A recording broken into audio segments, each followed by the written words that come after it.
A Hayden family has joined in the fight to stop Idaho's parental choice tax credits from rolling out. The family says they are spending around $40,000 a year to educate their children. They say they're fighting for a lifeline that could ease the financial burden of choosing what's right for their kids. Aspen Shumpert has more.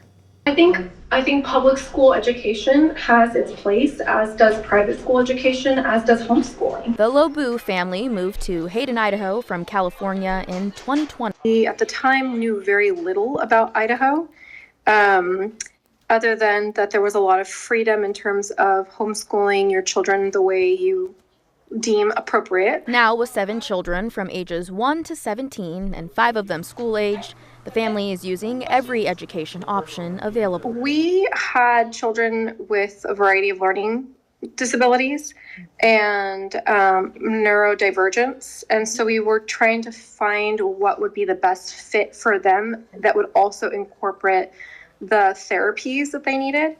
As a parent, it gets very tiresome fighting for the needs of your child and going through all the assessment process and all the IEP process and trying to figure out what is the correct support levels that your kids need. They have kids in public schools, private schools, online programs, and homeschooling because they all have different needs. It's not just a one-size-fits-all for each individual child. But that variety comes with a steep price tag, about $40,000 per year, the private school being the greatest expense. It's a huge sacrifice for our family in order to send them there, but we're willing to do it because we've seen the benefit. But with Idaho's new parental choice tax credit set to start this January, promising $50 million for private education, eligible families could get up to $5,000 per student for private school, homeschooling, or tutoring outside public schools,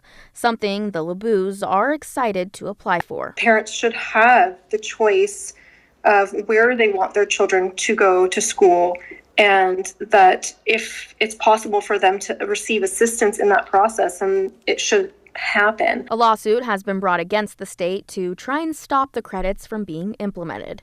And now the Lobues are one of 3 families joining the legal fight to preserve the new law. Our ultimate goal in educating children is to create happy, well-adjusted members of society.